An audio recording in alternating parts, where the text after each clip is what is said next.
Halo para investor yang terhormat. Layanan analitis sudah online Guru Markets.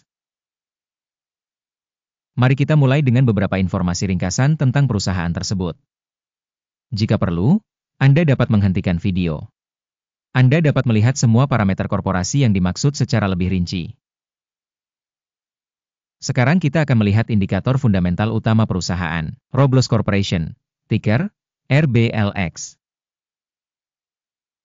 Tinjauan ini dibuat menggunakan data pertanggal 17 Mei 2025. Berdasarkan klasifikasi Guru Markets, perusahaan Roblox Corporation termasuk dalam subkategori Leisure Games. 31 organisasi ikut serta dalam analisis ini, yang merupakan jumlah yang cukup representatif. Lihat keputusan pemesanan di akhir video ini. Hasil keseluruhan untuk perusahaan yang diteliti, minus 9,5 dari 10 poin. Skor rata-rata untuk subkategori adalah 0,8 poin. Jika Anda melihat secara lebih luas, dalam kerangka keseluruhan pasar, kita dapat melihat bahwa peringkat rata-rata untuk keseluruhan pasar secara keseluruhan adalah 1,9 poin. Terhadap rating minus 9,5 poin Roblox Corporation. Membandingkan pergerakan harga saham perusahaan Roblox Corporation dan perusahaan subkategori. Kita akan melihat bahwa selama 12 bulan saham perusahaan Roblox Corporation menunjukkan dinamika sebesar 156,7%.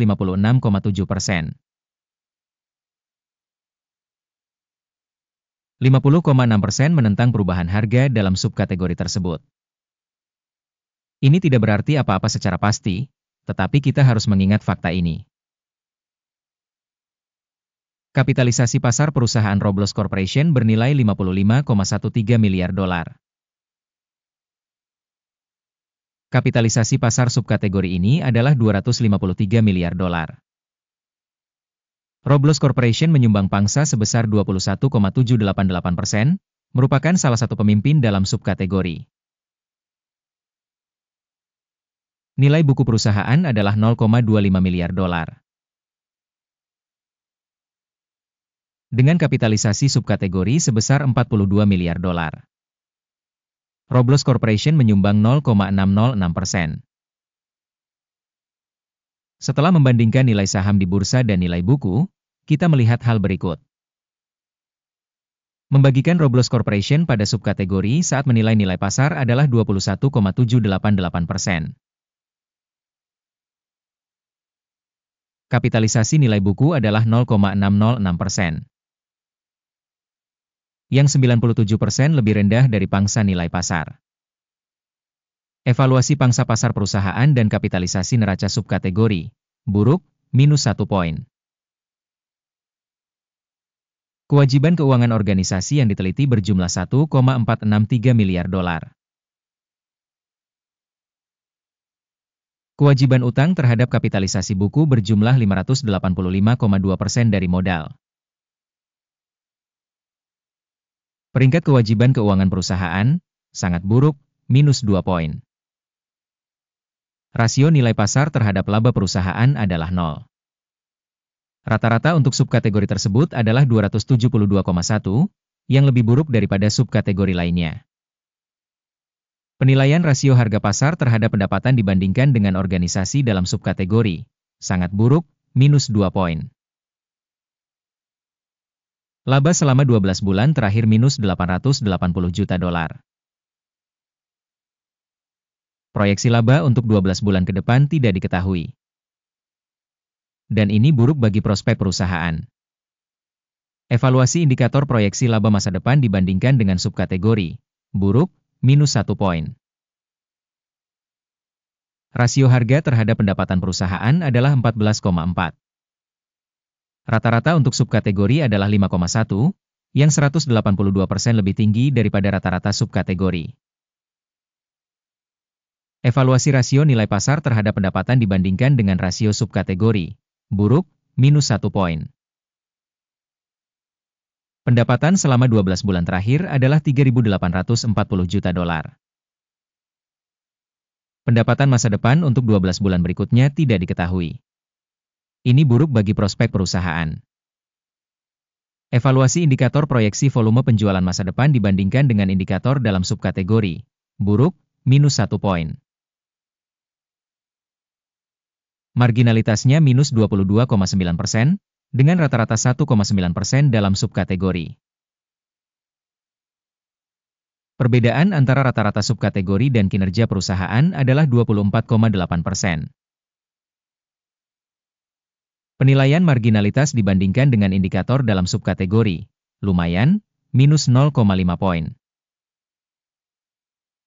Pangsa perusahaan berdasarkan jumlah karyawan dalam subkategori tersebut adalah 2,922%. Jumlah ini 646% lebih rendah dari pangsa kapitalisasi pasar. Ini menunjukkan ketidakseimbangan harga pasar perusahaan. Roblox Corporation mungkin ke arah perkiraan yang berlebihan. Jumlah kapitalisasi pasar per karyawan perusahaan adalah $22.281.000. Sedangkan untuk subkategori sebesar $2.988.000. Perbedaan antara rata-rata subkategori dan kinerja perusahaan adalah 645,7%.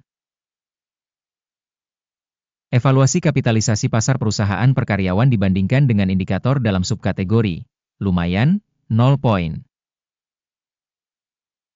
Jumlah keuntungan per karyawan individu dikurangi $355,600. Rata-rata dalam subkategori, $11.000. Dan perbedaan antara rata-rata subkategori dan kinerja perusahaan adalah 3.138%. Evaluasi laba per karyawan individu dibandingkan dengan indikator perusahaan dalam subkategori, tolet, minus 0,5 poin.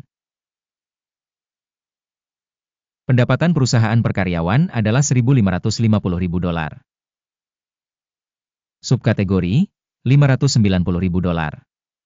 Perbedaan antara rata-rata subkategori dan kinerja perusahaan adalah 163%. Evaluasi pendapatan per karyawan individu perusahaan dibandingkan dengan indikator perusahaan dalam subkategori, lumayan, minus 0,5 poin. Volume transaksi penjualan sebesar 2,5%, dengan rata-rata untuk subkategori sebesar 3,2%. Ini adalah indikator tekanan pendek. Indikator RSI 14 menunjukkan tingkat 79% untuk perusahaan Roblox Corporation. Untuk subkategori, level ini sekitar 66%. Secara teknis, saham subkategori dinilai lebih rendah dari saham perusahaan Roblox Corporation. Harga saham perusahaan sebenarnya adalah sekitar $81,26. Estimasi harga konsensus untuk saham perusahaan adalah sekitar $75,21. Dinamika harga saat ini dan perkiraan konsensus adalah sekitar 7%. Mari kita pergi ke tabel pesanan. Tersedia untuk Anda, tautannya ada di komentar yang disematkan. Tabel pesanan berisi semua keputusan yang diterima secara publik dari sistem informasi dan referensi musim ini, Guru Markets. Akses ke tabel pesanan sepenuhnya gratis dan terbuka, tautan di komentar yang disematkan. Berdasarkan hasil penilaian Roblox Corporation. Sistem informasi dan referensi untuk evaluasi stok Guru Market sebuah keputusan telah dibuat. Membuka perdagangan untuk dijual pada harga $81,27 per saham. Pesanan dibuka karena perusahaan memiliki valuasi yang relatif rendah. Penilaian organisasi dilakukan dengan menggunakan kriteria evaluasi, indeks AKIM. Take profit ditetapkan pada 70,41. Stop loss ditetapkan pada 92,13. Jika order tidak ditutup oleh take profit atau stop loss, maka order akan otomatis terfix berdasarkan hasil sesi trading tanggal 16 Juni 2025. Atau pada hari perdagangan terakhir sebelum tanggal tersebut. Jantung akan menjadi order beli utama. Video kesepakatan utama telah dipublikasikan di saluran ini. Jika terjadi penutupan salah satu order, order dasar atau order penyeimbang, Urutan sebaliknya sudah ditetapkan secara otomatis. Terima kasih semuanya telah menonton video ini dan telah menggunakan sistem informasi dan referensi dari Guru Markets. Kalian semua adalah penonton terbaik.